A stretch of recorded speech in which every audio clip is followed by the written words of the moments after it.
The first time Karen's son approached me, I thought it was just a spoiled kid running his mouth. I had just finished washing down my pride and joy, an old 1969 Mustang fastback I had restored with my own hands. Every nut, every bolt, every layer of paint carried my blood, sweat, and patience. It wasn't just a car. It was a symbol of my father's memory, my teenage dreams, and years of hard work. But her son, he saw none of that. He swaggered up the sidewalk, maybe 17, maybe 18, cap turned backward, chewing gum like he owned the world. He sneered at me and said, "That's a nice car. Mom says I should have it. You're too old to be driving muscle anyway." I almost laughed at first, thinking it was a joke. But his eyes held no humor, only arrogance. I calmly told him, "This car isn't for sale. Not now, not ever." His face twisted. "Don't play dumb. You'll hand it over, or I'll make sure you regret it." He stormed off, and I shook my head. Another entitled kid raised without respect. I thought that was the end of it. I was wrong. The next morning, I found footprints on my lawn and fingerprints smudged across the Mustang's hood. He had been there in the night, testing my patience, trying to mark his territory. That's when I knew he wasn't just mouthing off, he was escalating. Still, I decided to keep calm. You don't answer fire with fire, not right away.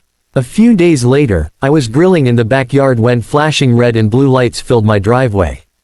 I stepped out front, and there she was, Karen, Queen, arms folded, her son standing smugly at her side. Behind them, 2 patrol cars idled. Karen's shrill voice cut through the air, "Officer, that man stole my son's car. That Mustang belongs to us." The audacity almost knocked the wind out of me. Her son smirked, nodding along, spinning lies with the confidence of someone who'd never been told, no. The officers looked at me, waiting for my explanation. I took a slow breath, then pulled my wallet from my back pocket.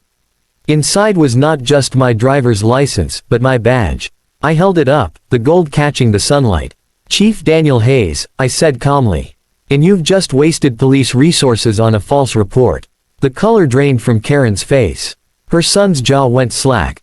The 2 officers, who had only been called in without context, instantly straightened their posture and glanced between each other nervously. I looked directly at Karen's son. "Son, demanding someone's property and filing false police reports are crimes. And combined with your little nightly trespassing, that's enough to set your future on a dangerous path." He tried to argue, but the words came out weak, his confidence gone. Karen sputtered, "Why you can't intimidate us like this? You'll be hearing from the HOA." I stepped closer, calm but firm. "Karen, I'm not intimidating you. I'm telling you the law. And the law is bigger than your HOA. You've crossed into criminal harassment, and if I see either of you near my property again, I won't be Chief Daniel Hayes, I'll just be another man filing charges." The officers, now realizing the full picture, asked if I wanted to press charges immediately. I looked at the boy, arrogant, yes, but still just a kid. I thought of my own son at that age, the mistakes he made before he turned himself around.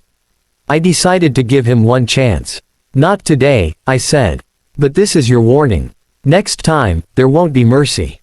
The boy's smugness evaporated. His shoulders slumped, and for the first time, he avoided my eyes.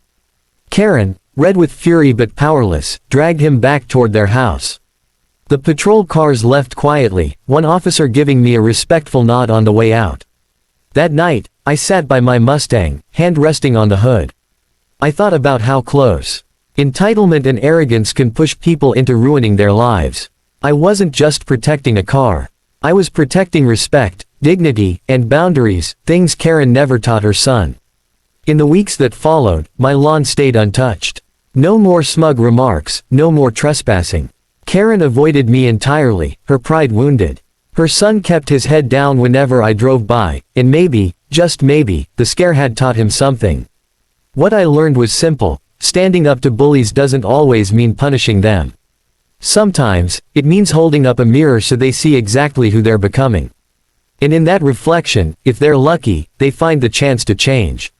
For me, the Mustang still sits in my driveway, polished and proud.